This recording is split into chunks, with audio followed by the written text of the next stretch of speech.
on to a video that should conclude our Yone saga. At least for now. Unless Riot releases more stuff about Yone. We know that when Yone gets released, he will get a color story as well. But the color stories usually don't push the lore forward. They usually just give context to their bios, and they tell us their current story through their eyes. With that said, sometimes these stories do actually push the lore forward. So in case that happens, you should be expecting another video on Yone. But for now, that should be it. This is the last one. The voice lines are actually more interesting if the character is rooted in the lore of the entire Runeterra. For example, you can hardly beat Fiddlesticks. And because Yone revealed quite a lot of new lore about demons. Hopefully, there should be some interesting voice lines. So without further ado, let's get on it. Is that the taste of salt on the wind? Ah, hello, brother. See, this one would be more interesting if Spirit Blossom Yone said this. Because in the legend about the two brothers, the younger brother was actually sailing around, and so the salt on the wind would make sense. Although here it makes sense too. Brother, our paths cross once again. Will our swords do the same? And right here at the beginning, I have to say that some of these lines regarding Yasuo are a little bit strange. Because in the latest cinematic we learned that Yone pretty much forgave Yasuo. Or at least he stopped caring about what Yasuo did. And so Yone shouldn't really care whether him and Yasuo would fight. He doesn't want to fight, he has demons to deal with. And yet some of his voice lines are a little bit aggressive. Even though his bio specifically said that his past with Yasuo is really meaningless compared to dealing with demons. Anyway. TALIYAH, the one you call master, is a fool. Just in case some of you don't know, just like Riven, TALIYAH was also used in the Noxian invasion as a weapon. And just like Riven, she also realized that the war is really something else than what she expected.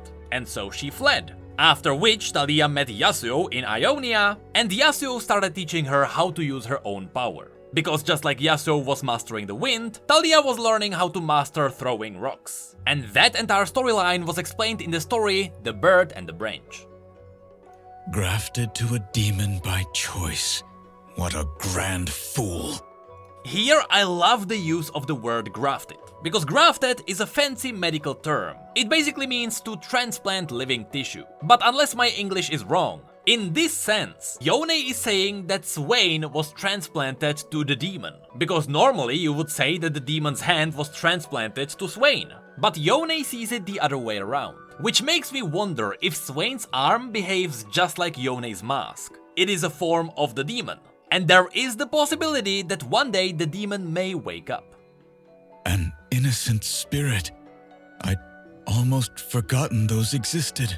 Here it is interesting to see that Yone is calling Yordles spirits. In Ionia this almost makes sense, because to the Ionians almost anything that can travel to the spirit realm is a spirit. Which means that since the Bandle City is somewhere between the spirit realm and the physical realm, Yordles would fit that description.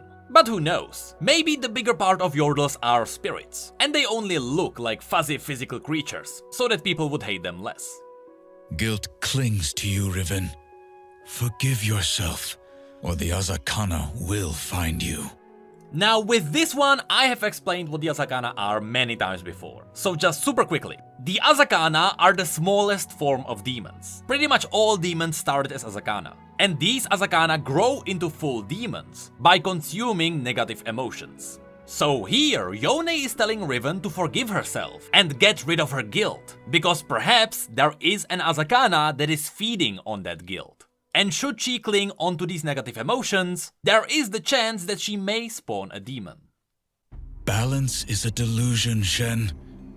Surely you see that now. This line is honestly a little bit weird. Because I don't see why balance would be delusion. Maybe from Yone's point of view, he can see so many demons polluting Ionia now after the Noxian invasion, that perhaps he thinks that it is impossible to keep everything in balance. They would need to kill an insane amount of demons. However, Shen lived through the peaceful times, when there was no Noxian invasion, and so he knows that there could be balance. So I'm sorry Yone, but no, balance is not a delusion, and I'm pretty sure Shen knows that too.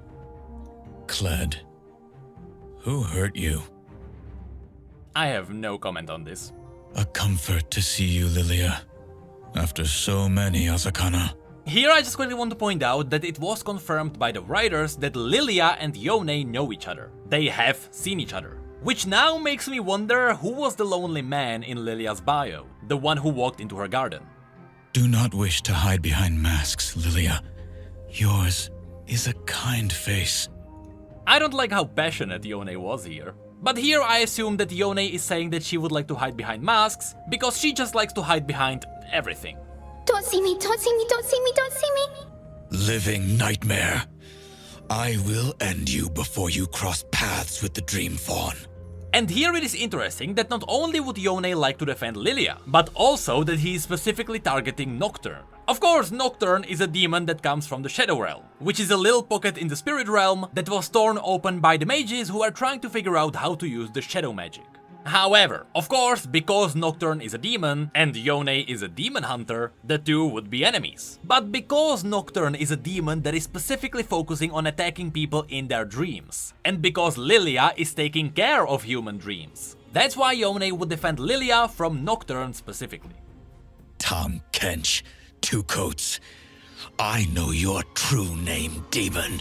This is interesting, because Tam Kench, I believe, is his name in Bilgewater, with Two Coats being his name in Piltover and Zone. But the fact that Yone knows his true name is really cool, because Yone can banish the demons inside the masks only when he knows their real name. So this means that Yone is able to seal Tam Kench. Evelyn. A sugary mask for such a master of agony.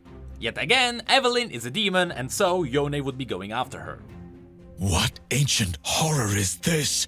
Is this what an AZAKANA could become?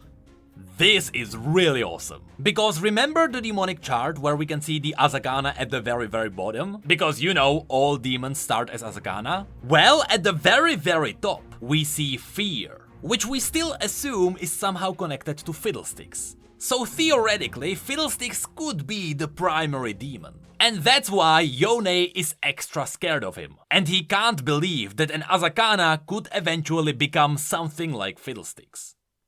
Unhaunted. Unworthy of my time. And here I guess it is cool to see that we do have some confirmations on the champions which are not being haunted by demons. I have fallen outside your cycle, Lamb and Wolf.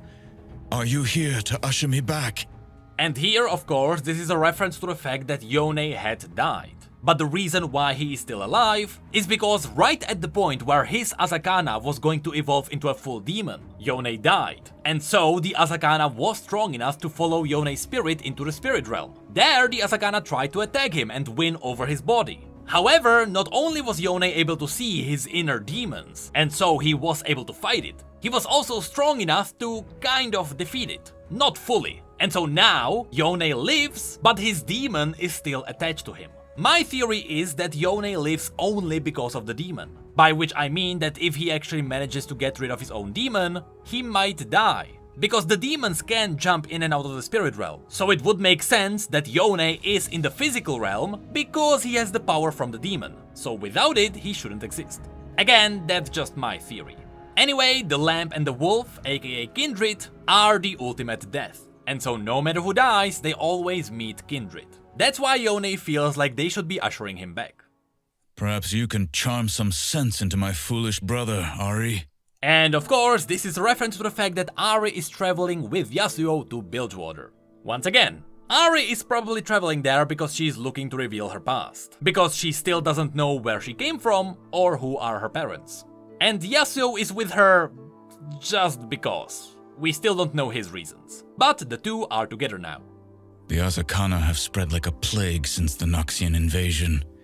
My work never ends. And of course, this is an in-game confirmation that the AZAKANA are now plaguing the entire Ionia, which is the result of the Noxian invasion. Because not only are people not properly buried, which means that the AZAKANA are able to reach their spirits, but also because the war brought a lot of nightmares into the land, which breeds negative emotions, which is a nice feast for the AZAKANA. A walking feast for AZAKANA. And once again, a nice reference to the fact that the AZAKANA attach to living beings. To be blind to the true dangers of this world. I hate to break it to Yone, but the true dangers of this world are still the world runes. He should have a chat with Rise. May your spirit find the peace you did not. This line is probably a prayer for their spirit. Because as some of you may know, the Path animated trailer revealed what spirits go through when they die, at least in Ionia. They are taken to the spirit realm, where if they follow the right path, they can find peace. Of course, on their way to the peaceful afterlife, which is usually accomplished by following the fox, the souls can be lured astray by other souls and demons. And so when Yone wishes you that your soul should find peace, he is hoping that you go through the path successfully. AZAKANA trap their victims in a vicious cycle of emotion. Doubt breeds doubt. Fear breeds fear. And the AZAKANA feasts. I like this voice line because by listening to this, even if you don't read the lore, Yone explains it to you. I used to love Mordekaiser's voice lines because he did the exact same thing. I am just so happy when Riot writes the voice lines so that they explain the lore without people having to read anything. Every aspect of an AZAKANA is a stroke. Each stroke forms a character, revealing their true name. Here Yone hints at the fact that he can learn the AZAKANA's name by stalking them and witnessing what they do. It almost seems like perhaps the AZAKANA are named after what they do. So maybe if they consume specific negative emotions, they have specific names that are attached to that. On a cliff by the sea, I found the strangest spirit. It walked on 4 legs and spoke of dreams. Of course, he's talking about TALIYAH, and the cliff by the sea is exactly what you can see at the end of her trailer. A broken heart, an anxious mind, all can attract the AZAKANA. And here Yone gives us a couple of examples of what attracts the AZAKANA. It doesn't matter if you have a broken heart or if you are anxious, any negative emotion will lure AZAKANA in. Long before blades and sorcery are needed, words can save a soul. This is a really cool line, because he is perfectly right with what he just said. The AZAKANA feast on negative emotions, and so you can literally save people from these demons with words. If you make people happy, the AZAKANA have nothing to feast on. And so, in this sense, words are mightier than blades and sorcery. So many try to flee their burdens. Fleeing is impossible. This is also a cool line, because here Yone is mentioning the fact that you can't flee from the AZAKANA. If you keep things the way they are, the AZAKANA will consume you eventually. And so, you need to face it. You need to do whatever needs to be done to get rid of the negative emotions. With each mask I claim, I come one step closer to understanding my own. And this is a reference to his entire lore. Right now, the point of Yone's lore is that he's trying to figure out how the AZAKANA work, and how he can get rid of his own AZAKANA, which is the demon mask attached to his face. And so, the more AZAKANA he seals, the more he understands about how to remove his own. Forgiveness is complicated. It certainly is. Which, by the way, of course this leads back to Yasuo, and how Yone technically forgave him at the end of the cinematic. But did you realize that Yone forgave Yasuo so that Yasuo's negative emotions would go away, and so that his own brother wouldn't be consumed by the AZAKANA? It's just cool to see that even after Yone died, he was still Yasuo's nice big brother. The spirit realm is strange. A mirror, an inverse of our own. This line holds especially true once you realize how the lore of the Lunari work. Because the Lunari worship the moon, but the moon is essentially the mirror to spirit realm. As far as we know, the moon has 2 halves, one which we can see in the physical realm, but when you are in the spirit realm, there is a second version of the moon which orbits at a different speed from the material one. And when the 2 moons, one inside the material realm and one inside the spirit realm, when they meet in the same point, magic goes wild on Runeterra. And that's why saying that the spirit realm is a mirror of the material realm is especially true, because it is just a second version of Runeterra.